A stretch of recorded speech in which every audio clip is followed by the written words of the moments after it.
Hello, hello. It is great to see you again, and welcome back to another installment of Modern Wealth Management. I'm your host and moderator, Ryan Ruff, but you knew that already because you're a frequent viewer on this show, and it's great to have you back with us for today's conversation. And I'm excited about today's show for a lot of reasons. Most importantly, we've got a special guest joining us today, Miss Lisa Curry, to discuss some, year-end tax strategies amid the wide variety of tax proposals that are out there these days. So, what we're going to be doing today for today's conversation is we're going to toss it over to Darrick. Darrick and Lisa are going to drive the conversation. I'll be hanging out in the background to field any questions or comments that might come through on today's live stream here. But either way, we're going to let them kind of drive the conversation forward. A lot of great stuff to get to, given all of these tax proposals and what that can do to your financial portfolio. So we've got a lot of good stuff to get into today. So I'm going to go ahead and toss it over to Darrick to get the conversation rolling. Thanks a lot, Ryan. We're so happy to do this again, and I am thrilled that Lisa is able to join us.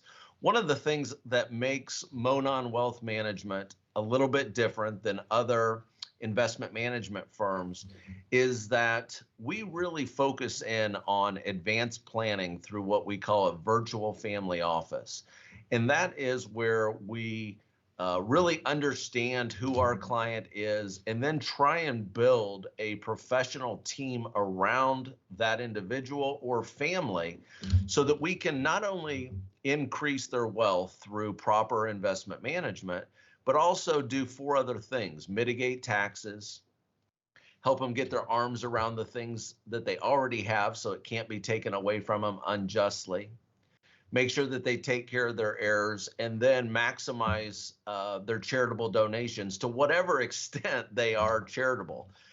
Today, we're really going to focus in on that first part, which is mitigating taxes.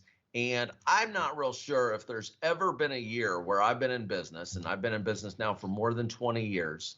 I don't know if there's been another year where there's less clarity on what we're going to be doing with taxes moving forward. I mean, as we sit here today, we've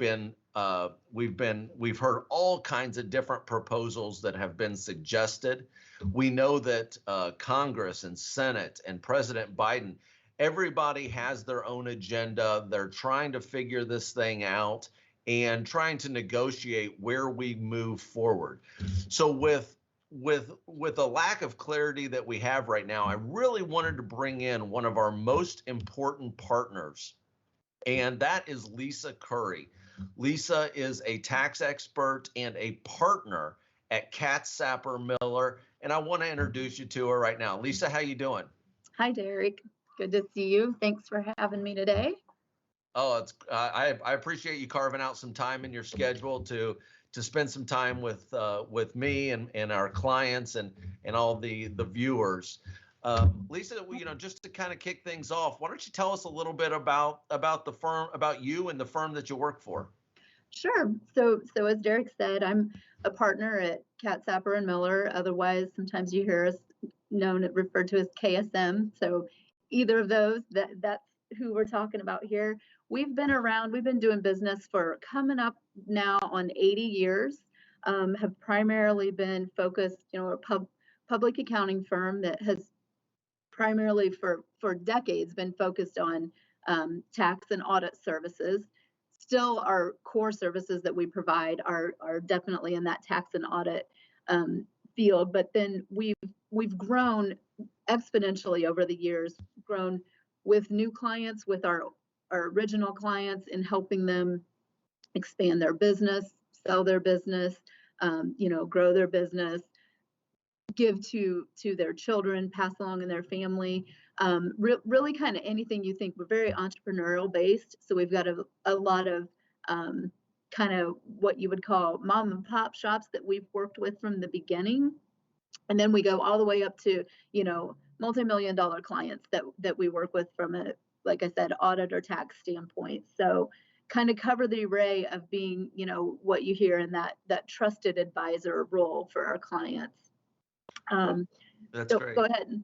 Yeah, no, I think that's one of the reasons that we've partnered so well. We serve a similar clientele, that entrepreneurial focused individual who is really focused in on not only taking care of their business, but using the business as a means to take care of their family. Wouldn't you find that that's kind of a characteristic of a lot of the people we take care of? Yep, absolutely. Yeah. Yep. Yeah. Well, listen, Lisa, we've been hearing lots of rumors lately. And it does, I read the Wall Street Journal every single day. I read Barron's on the weekends, and like a lot of our clients, the news is frequently on, and it's really, really tough to understand and decipher everything that we're hearing around the tax environment. Can you kind of lead us down this path and tell us, out of all the rumors that we're hearing, just paint us a picture as to what is going on? Sure, absolutely. Now, I will tell you, we'll start this conversation and we may end up in like 5 different directions at different times, and we'll come back and revisit. And that kind of seems to be the way some of these tax provisions go. But obviously, it'd be ideal, right, if we had a crystal ball and could say, okay, here's what this year is going to look like, or starting in 2022, here's what the changes are to the tax law, and here's what we're going to see, and here's how we plan for it.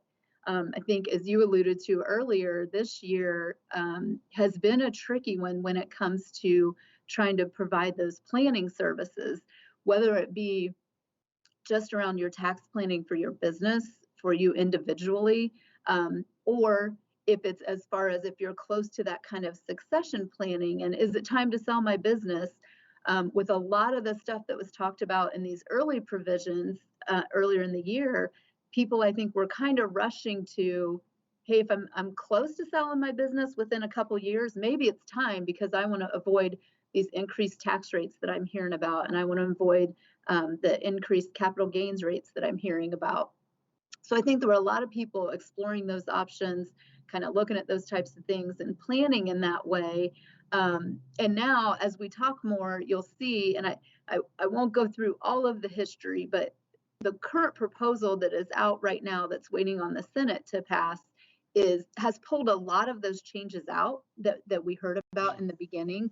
So I think what's important as we're talking today is not only to kind of talk about what's currently sitting there, which again, I'll say has not passed. And as I'm talking about some of these things, and I want to make sure and remind everybody that it's not definite because it hasn't passed, but we'll talk about what we're seeing right now in the current proposal. But I think it's important that we also touch on what everybody has probably heard over the past year, because there's been some of those changes where it's kind of like you start thinking, you're like, well, I heard my tax rate was going to go up 2%, and now you're telling me it's not.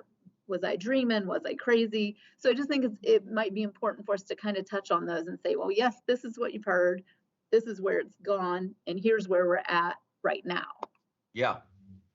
I would agree. And there isn't a day that goes by that I don't hear about something new. And there isn't a day that goes by that I don't get a question about from a client or a prospective client about, hey, I've heard this, and what does that mean for me? Right. If it's difficult for professional advisors like ourselves, Lisa, it's got to be extremely challenging for our clients. Yeah.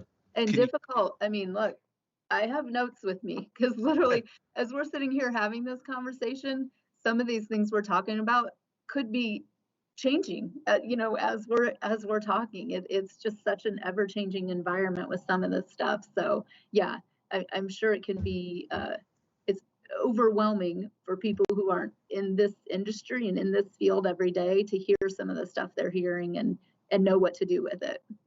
All right, well, let's give them some ideas. So, we've heard lots of things thrown out there. Why don't you kind of decipher, out of all the stuff that's gone out there, what has kind of already gone to the wayside and is less likely to actually make it into law? And what is it that we really need to be prepared for and be thinking about as we move towards the end of this year and into 2022? Sure. So the most recent probably that you've heard of, or you might be hearing in the news, and what just a few days ago was passed by the House, is the BBBA, or the Build Back Better Act.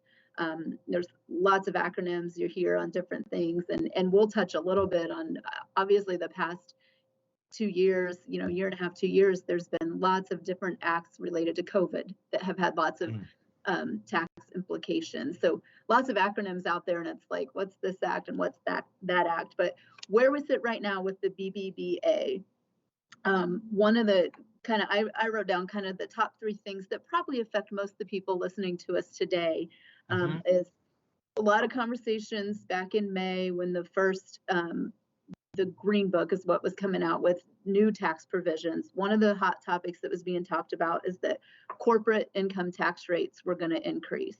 So currently, a C Corp, when you're paying tax as a corporation, the current corporate rates are 21%. So originally, back in May, and even then in August and September, they were with the House Ways and Means, they were talking about increasing that to 28%. That was the initial proposal. Second proposal, the House Ways and Means, they had adjusted a little and said, I think they said they would have it more of a graduated, like 21 up to 25%, depending on your income, and it would be a graduated scale. Well, now here we sit with the most recent proposal, the BBBA, and they've completely pulled that out and said corporate tax rates are going to stay at 21%. So from a corporation standpoint, we're kind of back where we started. That's one of those, I don't know if there were if anybody, I know a few years back when rates changed significantly with the TCJA, lots of companies corporations were looking at, hey, should we consider making an S election or doing something like that? Yeah. I don't know. I personally did not have a lot of clients or corporations that with this discussion of rates going to 28% where we seriously considered it, but there may be people out there who were considering maybe an S election to avoid that increased rate. But again, where we sit today is that we're back at the 21% for corporations. No changes on corporate. Right.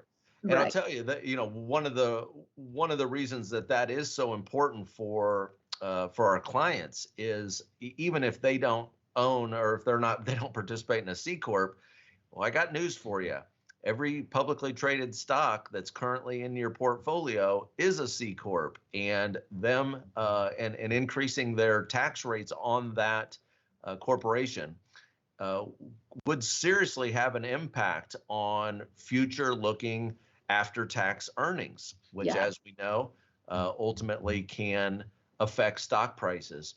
So glad to hear that at least for the time being has been taken off the table. But what about this? What about this thing out there? And I don't, before we get into your other bullet points here, I'm hearing about this minimum tax, this global minimum tax on corporations. I think it's at 15%. How does that coordinate with this 21% that I'm seeing now? So this 15% tax it's a little bit of a unique. It's what's considered a minimum 15% book tax. And so I say that without going into a ton of detail, but basically you've got your audited financial statements or your book income, which a lot of times doesn't necessarily match taxable income because there's various book and tax differences or timing differences from, accrual versus cash and whatever that might be. So this was to looking at true book income and saying, hey, what your book income is, there's going to be a minimum 15% tax on that. Now, having said that, that is for corporations that have income over $1 billion. So that really, I've got a couple notes pulled up in case I want to say, I may say the wrong number, but I want to say that's like maybe top 500. That's very few corporations. Okay. Especially the ones that we're working with. That's very few corporations that would affect. That would have to pay that 15%. Well, it's really aimed at, that rule, that global law that is being agreed upon is really for the largest multinational companies that exist in this world. So, we're really talking about the top of the top, the companies that not only compete here in the United States, but they compete in Europe and China South America and so forth. So Yep. so that's good to know. But I'm glad that that's been pulled off. It's another thing I can Yeah. stop losing sleep over at night. That's And just to give an idea on that. The BBBA, the tax provisions, the tax increases in there have the goal of raising about 1.48 trillion. And that portion of it, this 15% minimum book tax, and you can see I'm cheating because I had pulled up some of no, that's fine. that 15% minimum book tax is intended to make up about 318, almost 319 billion of that 1.48 trillion. So that's kind of you can do quick math in your head, you can tell what percentage that is, but that's kind of the makeup of that part. That piece is a goal of 319 billion of the trillion they're trying to make. So great. Well, the next thing that I wanted to ask you about is this top individual income tax rate, and this really does affect directly our clients. yeah. What's going on? Are they raising our tax rates or not? Well, as of now, no. As long as this gets through the Senate and this is what passes. Again, this has been big discussion all year, and really in each of the different provisions, this was always in there that the tax rate was the top tax rate, which is currently 37%, was going to increase to 39.6. And then in this last round, they pulled that back out and kept it at 37%. So again, that's like you said, a lot of our listeners today, a lot of our clients that we work with every day, this directly affects them. Mm-hmm. And you think of it it's like, oh, it's what, 2.6% increase. Is that really? That's not that much, but it is if if you're in that top tax bracket, you're over, you're $500,000 of taxable income, close to that. So 2.5% on that starts to add up pretty quick, especially when there's other taxes on different things that come in. So that is one of those where, as we were planning throughout the year, with our individual clients where we plan for their quarterly tax estimates, that was something we were, taking into account and saying, okay, if the tax rate's going to increase, you're going to owe more. So do we want to get some of that paid in now? Do we want to just plan for it and know you're going to have a big bill in April? So, that's where some people could see some difference if they planned for that increased tax rate and went ahead and kind of paid in with their quarterly estimates based on that. Then they may have some good news in April because they may be a little bit overpaid. Maybe get a little money back. Yeah. All right. Well, let's often, right? We see these big, with new administration and big tax changes coming in. Sometimes there's usually pieces of good news, but it feels like there's still always some hits here and there. Individuals are always going to see some hit on their tax. So having this come back out, it was, kind of good news for our top bracket taxpayers. All right. Well, that's good news. What about this capital gains rate that we're hearing? I hear there's big changes on that, and clients have been asking me, is it imperative that if they're going to sell their business over the next 5 years that they get it done by 12/31 of this year? We're also looking at, hey, the capital markets have been good. We have, here at Monon Wealth, we have some clients that have huge capital gains on some of their holdings. Yeah. What's going on with this, and how do I need to prepare? So this is another big one where throughout the year, if you were kind of planning for what they were talking about, which was, so right now capital gains rates, I'll talk in, capital gains rates are basically 20%. If you're in a lower tax bracket, let's see, if your tax bracket's from 80,000 to, this is married filing jointly, up to 500,000, then your capital gains is actually only 15%. Okay. Anyone over 500,000 is 20%. So that's the current capital gains rates. The discussions in May, and then again, even with the House and Ways, which I think was around in September, was that that was going to go away. Again, I think this was for the higher income taxpayers, but the capital gains rate was going to go away, and their capital gains were going to be taxed at ordinary tax rates. So we're talking a spread from you used to paying 20% on capital gains to what they were talking about if they had increased the rate 39.6%. So almost 20% increase of tax on your capital gains. So, right, like you mentioned, from a planning standpoint, we have a transactions group within KSM who helps with buy side or sell side due diligence with any types of transactions, and they are busy, like crazy busy, because again, a lot of these business owners who, maybe they were 2 to 3 or even 5 years out from considering selling, retiring, selling, or there's a lot of action out there with PE firms buying. So any of those considerations, and these people are thinking of selling a business with probably pretty sizable gains, that's a 20% tax difference that they were potentially going to realize. So Yeah. I think a lot of people did start exploring that. Where we stand today is that has been, again, out of the BBBA, that has been pulled back out, and capital gains rates are going to stay as they currently are, which is the 20% rate for most people, or the 15% rate. Okay. So again, another one from our individual standpoint, or business owners that might be going through transactions, another piece of really good news that we like to hear. Yeah, so maybe there's not the increased rush to get this done in 2021. Is that what I'm hearing? Right, exactly. You've got a little more time. And I don't know on your end, maybe you can speak to this a little bit as far as, we would get questions sometimes from, should they be harvesting losses and trying to offset some of their current gains?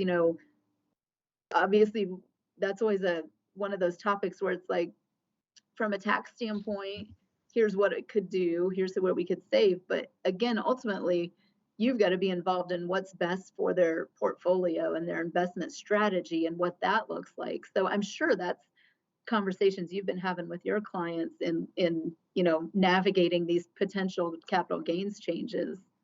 There are, there are a lot of consequences to taking capital gains. And one is that you have to pay the taxes. The second part is that you have to find new places to invest that same capital. And so I'll just give you an example. I mean, we're here in central Indiana. Eli Lilly is probably the largest holding here in Indianapolis amongst all of our citizens and certainly our clients. And it's had a heck of a run. Well, we've been having these conversations about, hey, you've got these huge gains. Should we take them this year versus sometime down the road? Because one of the other things, Lisa, that we've been hearing about is that that maybe we're going to lose this step up in basis when we pass away. And just to kind of remind our audience, what this means is that, if you had $1 million gain in Eli Lilly stock, well, if you pass away, your children or whoever it is that inherits that money, well, they inherit it at a stepped up cost basis. They inherit it with a cost basis at the same price it is on the day you die. And boy, when they said that they might be pulling that threw a lot of planning questions our way. Can you comment on that? Because It seems like that one's maybe died a little bit, but why don't you tell us what's going on? How do we get there, and where are we going moving forward? Yep, you're exactly right. That was a huge hot topic. And I think that was one too, I think people would hear in the news and maybe didn't totally understand what it meant, but they knew it meant something, that what they've worked for to save and be able to give to their children or grandchildren was suddenly going to cost them, cost their kids more tax. And so I think trying to understand that and know what it meant, I heard a lot around that.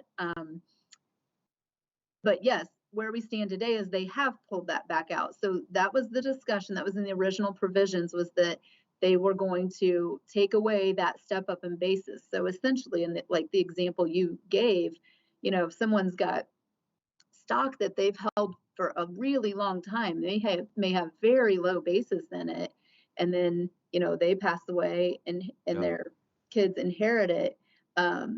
There could be, let's say there's $100,000 gain there based on their basis and what it's worth on the day they die.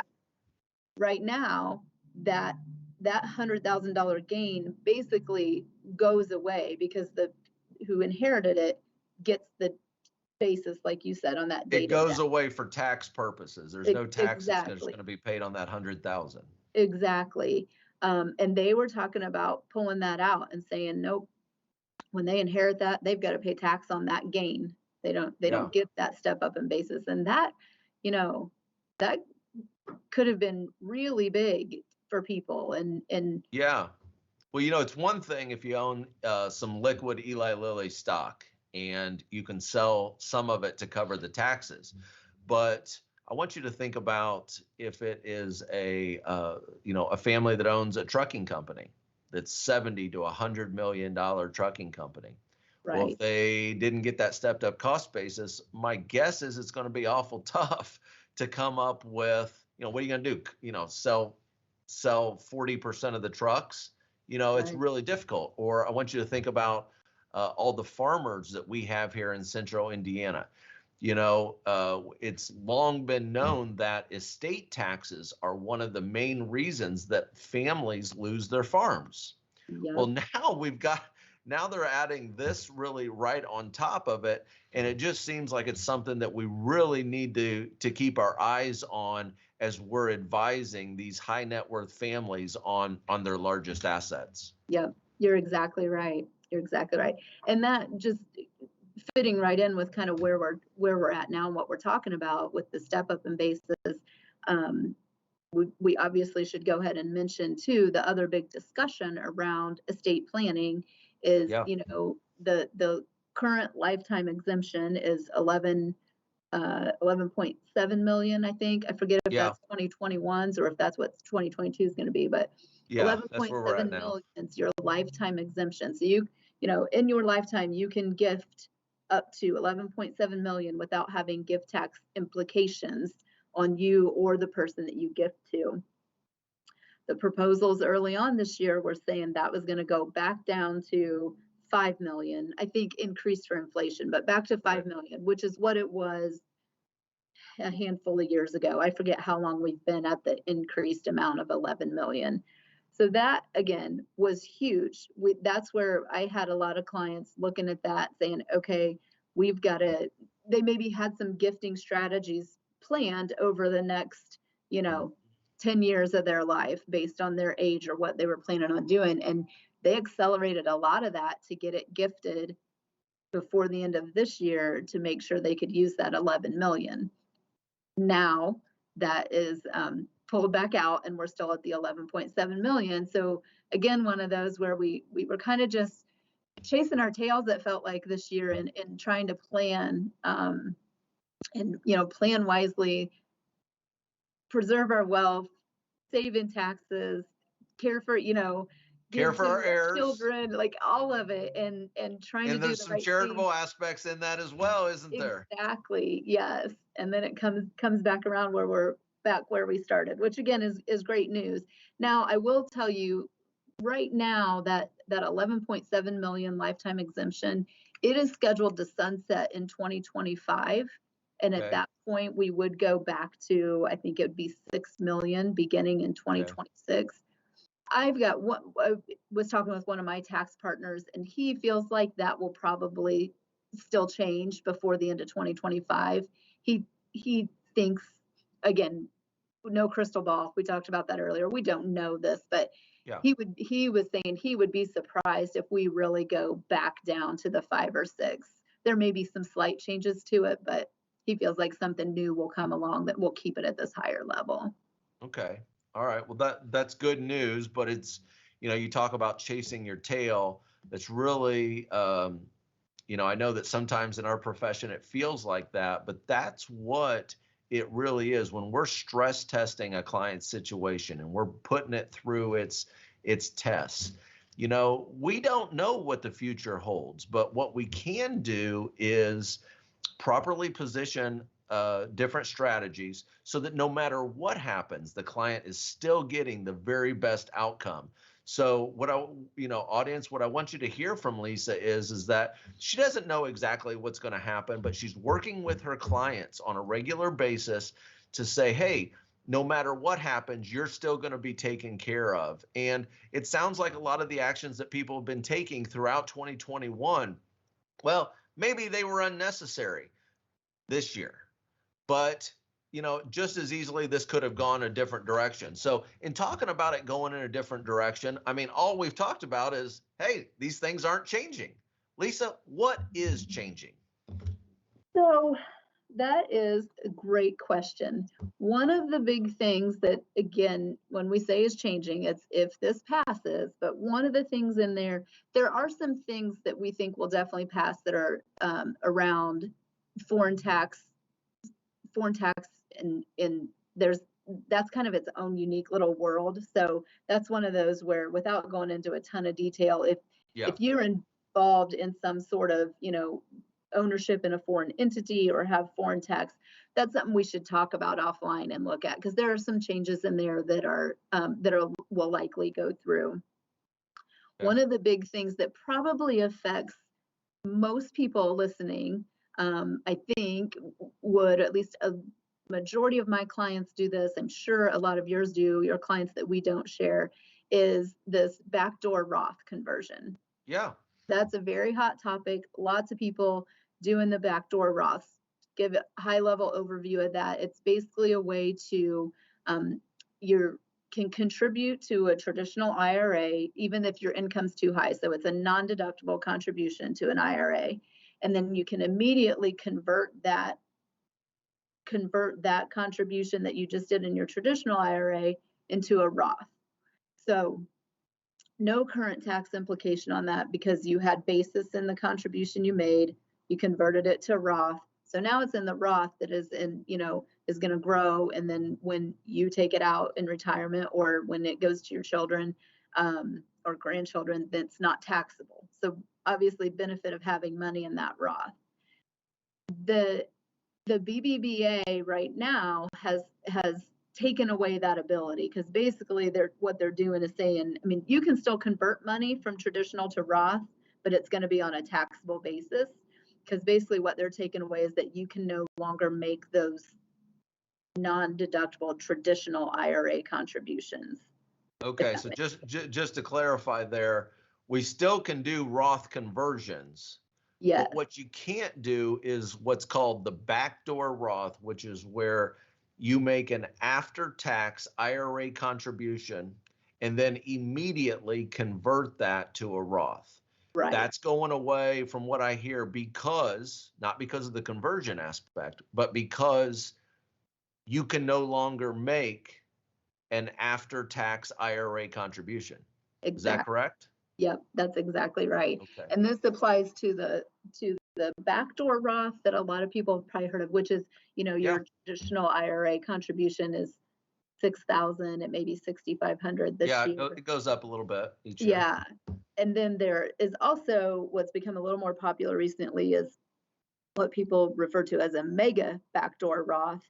It's really the same concept. It's just through a plan where you're able to do, it's through kind of an employer-based plan, and you're able to do after-tax contributions and can get almost $55,000, or it might even be $58,000, a lot higher number that you're contributing to an after-tax and then immediately converting.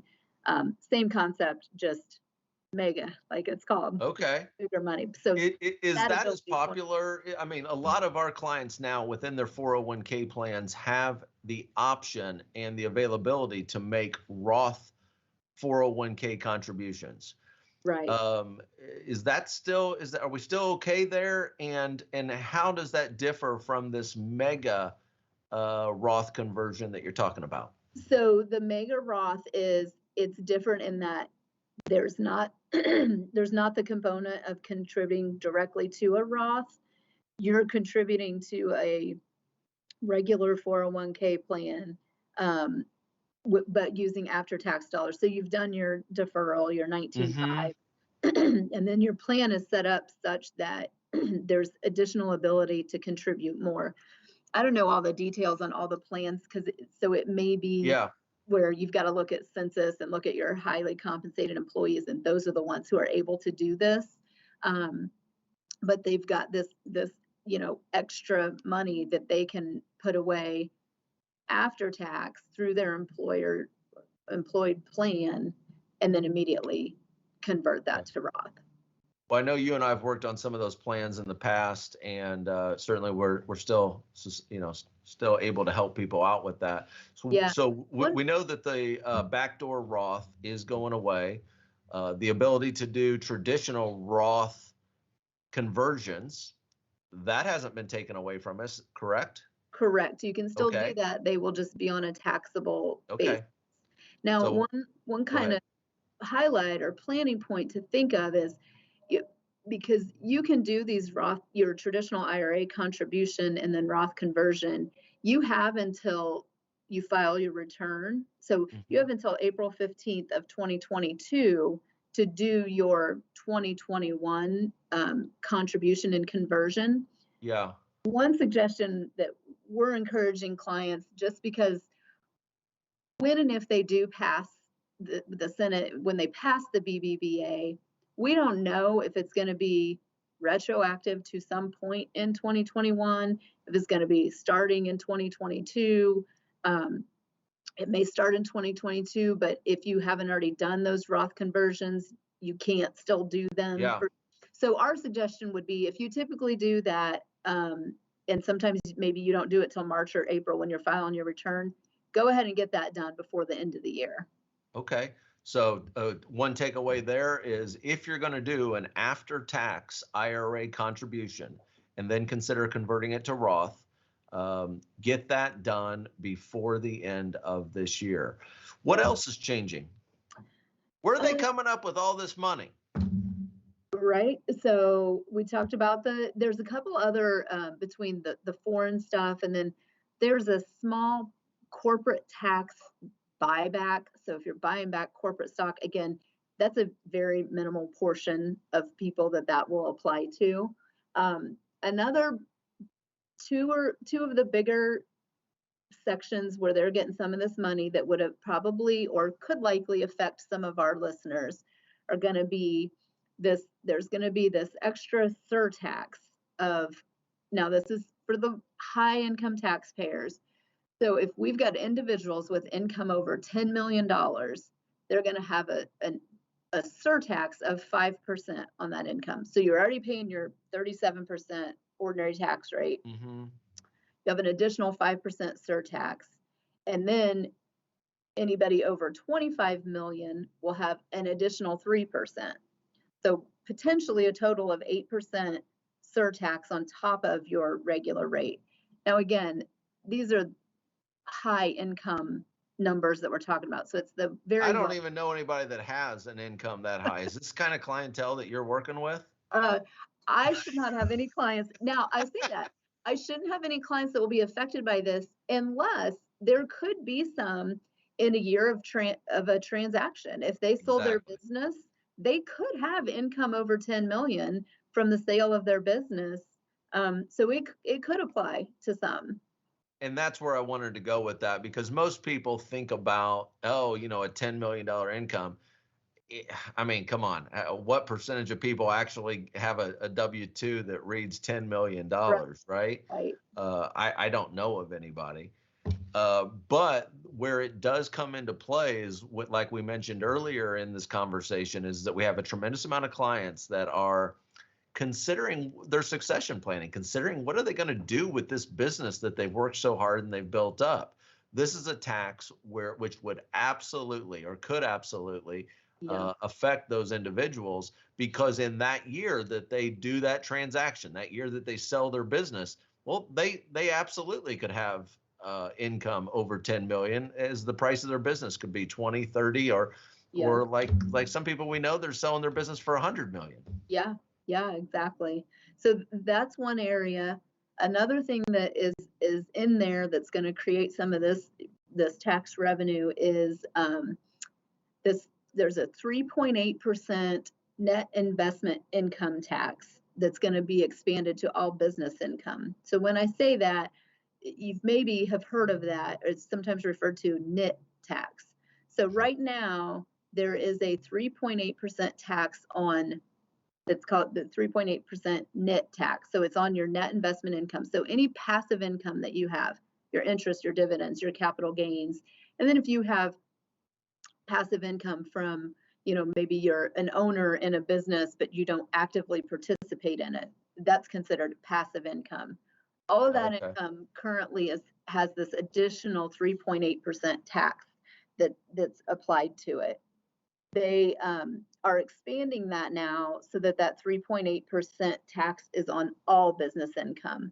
So our business owners that are, S Corp business owners that are active in their business, right now they may get a K-1, they get a W-2, that income's taxed as normal, ordinary rate.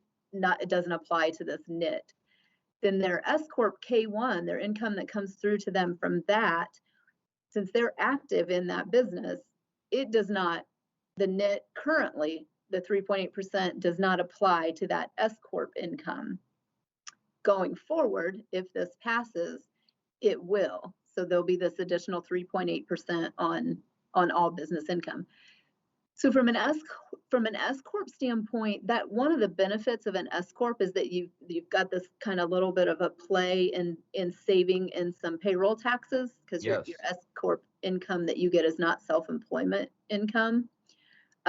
This proposal kind of takes that away. So that small payroll tax benefit you get from being an S Corp will pretty much go away. Not to say there's not good reasons to still be an S Corp, and it doesn't mean you shouldn't be one, but that benefit that people sometimes realize from that is not going to be there anymore. Well, we're an S Corp, so what I just heard is my taxes are going up. Yes. All right.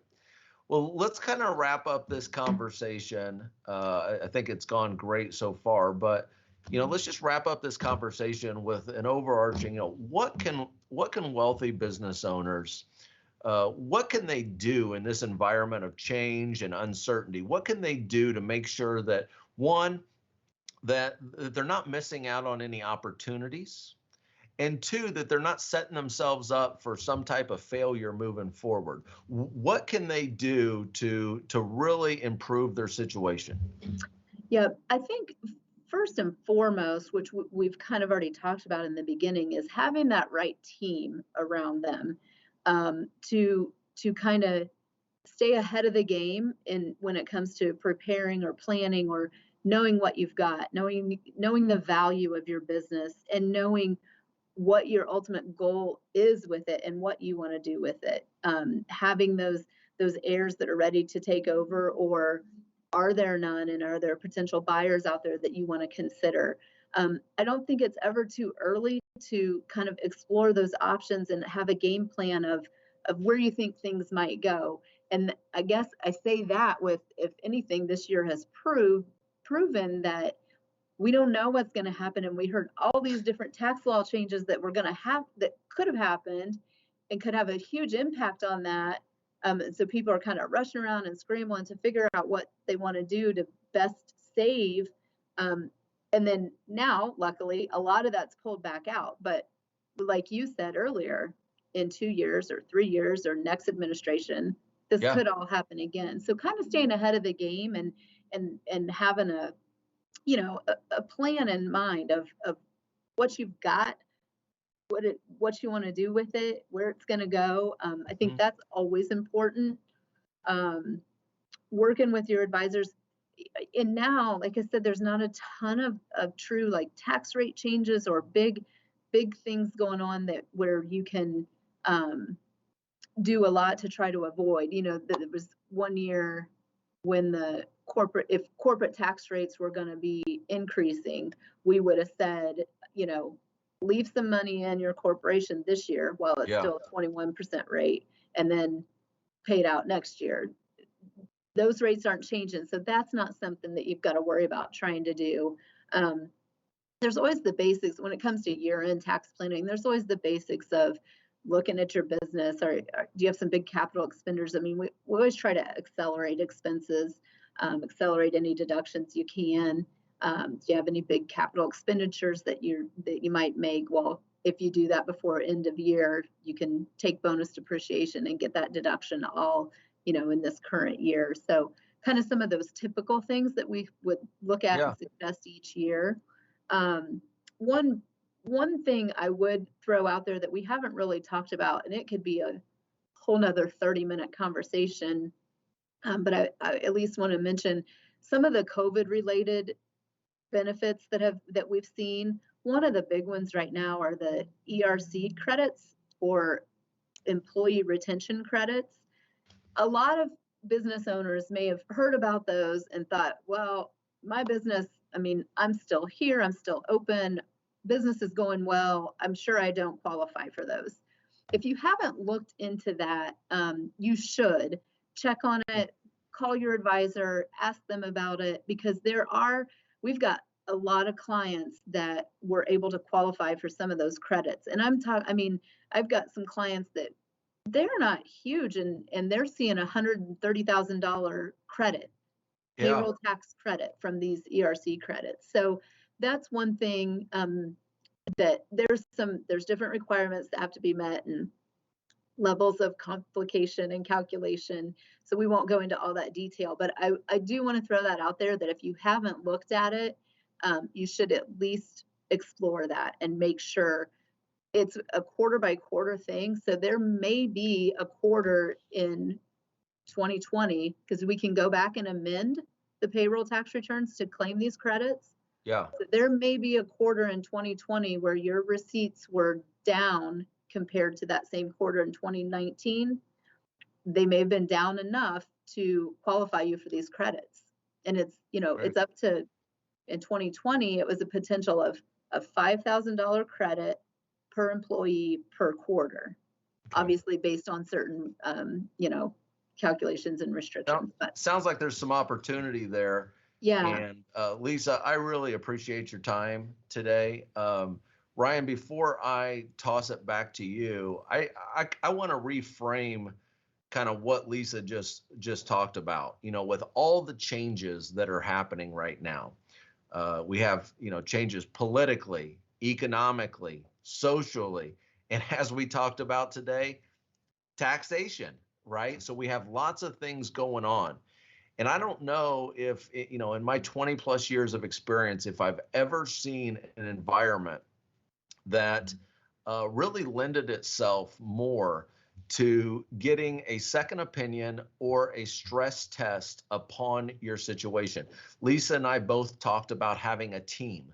Well, you more likely than not, you think you already have a team, and they may be doing the right thing, or they may not be. Lisa and I have partnered together before to do what we call a stress test. And that's where, for the busy, successful entrepreneur that's listening here today, what we really want to talk to you about is, where are you at today? And where is it that you're trying to go? What is it you want to do? At that point, we can take a look at all the different strategies that you're using. Your taxation, your estate planning, your charitable, your insurance protection. We'll take a look at all the different things that you're doing. And really, one of three things is going to come out of it.